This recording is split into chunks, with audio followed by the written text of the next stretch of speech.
大家好，歡迎嚟到字裏行間，我係 William。由細到大，長輩最中意問小朋友一個問題噶啦：你大個想做咩職業呢？然後我哋就會回答：想做醫生，想做律師，想做太空人。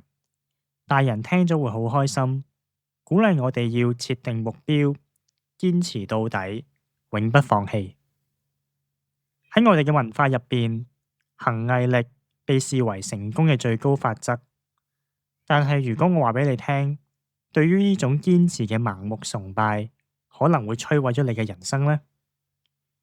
易思維呢本書最後一章提出咗對傳統成功學嘅最大挑戰。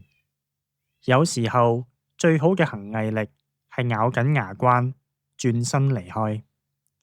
今日我哋嚟傾下職涯同埋人生嘅重新思考，睇下點樣你精心規劃嘅人生藍圖，最後可能會變成困住你嘅監獄。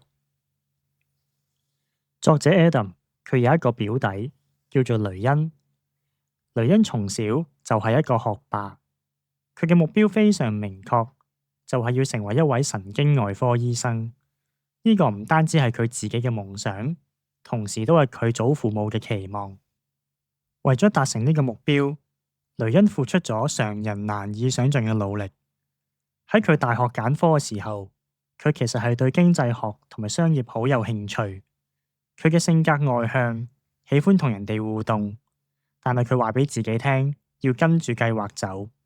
於是佢放棄咗經濟學，專心讀醫科。考入醫學院之後，佢每日都要面對令人吃不消嘅工時，同埋需要高度嘅專注。佢開始懷疑自己係唔係適合呢份工作，但係佢再次話俾自己聽要跟住計劃走。佢撐過咗醫學院，撐過咗7年嘅神經外科住院醫師實習，甚至因為醫院嘅官僚作風，又做多咗1年研究醫師嘅訓練。而家雷恩30幾歲啦，終於成為咗一家大醫學中心嘅神經外科醫生。結果呢，佢雖然好中意幫助病患，但係漫長嘅工時同埋繁文縟節已經徹底削弱咗佢嘅熱誠。佢每日都筋疲力盡，冇咗自己中意嘅生活，甚至仲未還清助學貸款。佢私底下同作者講：假如我可以重新嚟過，我會選擇唔同嘅道路。雷恩成為一位神經外科醫生，總共用咗16年。佢擁有咗世俗眼中最完美嘅職業，但係佢失去咗佢人生嘅快樂。點解佢一早就唔開心，但係都無法抽身，無法離開呢？心理學家話，雷恩跌入咗2個心理陷阱。第一個陷阱叫做認同阻蔽，佢嘅意思就係話，我哋太早確定咗自己嘅身份，但係就冇足夠嘅時間去探索，就好似一匹戴住眼罩嘅馬，只係見到前方嘅一條路，對於其他嘅可能性都視而不見。當大人問你長大嘅時候想做乜嘢，其實就係逼緊小朋友提早關閉其他嘅可能性。前美國第一夫人 Michelle Obama 曾經就講過，我認為呢個係大人問小朋友嘅問題入邊當中最冇用嘅一個，仿佛長大係有限嘅，到咗某個時候你就會成為某種身份，然後就咁就結束。第二個陷阱叫做承諾升級。當我哋投入咗一項計劃，發現佢不似預期嘅時候，我哋第一個直覺通常就係唔放棄，而係加倍努力，投入更多嘅時間同埋資源。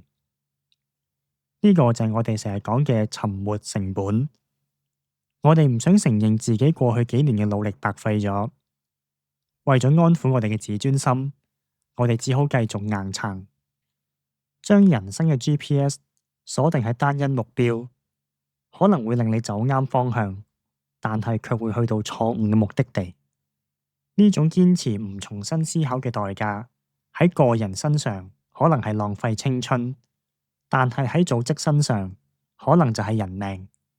我哋嚟睇下美國太空總署嘅故事。美國太空總署一直係績效文化嘅代表，佢哋追求卓越嘅執行力，但係呢種文化令佢哋付出咗慘痛嘅代價。1986年，挑戰者號太空梭準備發射，當時嘅天氣異常寒冷，有工程師就警告，密封火箭推進器可能會因為低溫而失效。但係當時嘅管理者為咗按計劃發射，封殺咗呢啲警告，結果挑戰者號升空後爆炸，7個太空人罹難。2003年，哥倫比亞號太空梭發射，升空嘅時候有一塊泡棉脫落，擊中咗機翼。地面嘅團隊認為以前都試過脫落泡棉都冇事，所以佢哋拒絕咗工程師要求拍攝清晰照片檢查嘅請求。結果太空梭重返大氣層時解體，又係7名太空人嘅喪生。咁點解美國太空總署會一而再、再而三犯下同樣嘅錯誤？哈佛大學教授 Amy 研究發現，關鍵在於缺乏心理安全感。喺美國太空總署嘅績效文化入邊，每個人都怕被視為不專業，怕俾人懲罰。如果提出質疑，可能就會俾主管責備，甚至影響事業。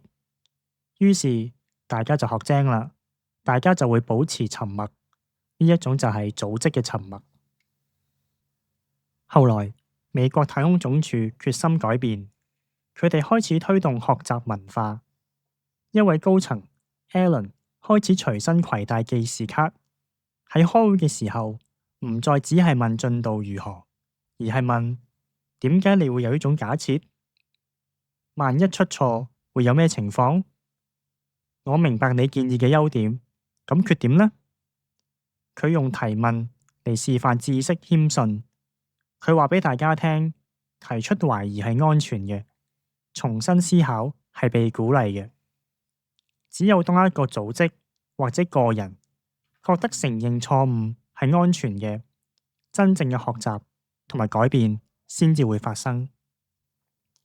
翻返嚟我哋嘅香港啦，我哋成日都有一種唔可以輸喺起跑線嘅焦慮。我哋會逼我哋嘅小朋友好早就揀定理科定係文科，係揀醫生定係做金融。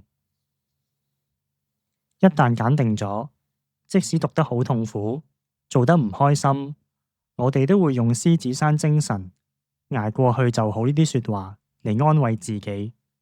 我哋害怕轉行，因為覺得放棄就係等於失敗。就好似書入邊所講，損失過程嘅前2年，總好過浪費接落嚟嘅20年。作者建議我哋要好似睇醫生咁做身體檢查，定期幫自己做職涯檢查，每隔1-2年就問自己幾條問題：我係咩時候訂立目前嘅志向？我而家有冇改變諗法？我而家嘅工作仲有冇成長同埋學習嘅空間？我追求呢個目標係因為佢真係適合我，定係我只係唔想令人哋失望？我哋唔需要將職業當成靈魂伴侶，一世只愛佢一個。我哋未來嘅理想工作，可能到而家根本都未被發現出嚟。好啦，易思維呢本書我哋就講完啦。我哋從萬因峽谷大火講到黑莓機嘅覆滅，從辯論冠軍嘅跳舞技巧講到打破3K 黨嘅偏見，最後我哋講到點樣重新思考自己嘅人生計劃。呢本書唔係教你點樣做一個永遠都啱嘅決定，而係教你點樣勇敢地承認自己嘅錯誤。喺呢個變化比光速仲要快嘅時代，最危險嘅唔係無知，而係對自己嘅知識過度自信。希望呢本書可以幫你放低手中沉重嘅嗰把鋸，輕裝上陣，迎接人生嘅無限可能。下次我哋會開一本新書，呢度係字裏行間，我哋下次見，拜拜。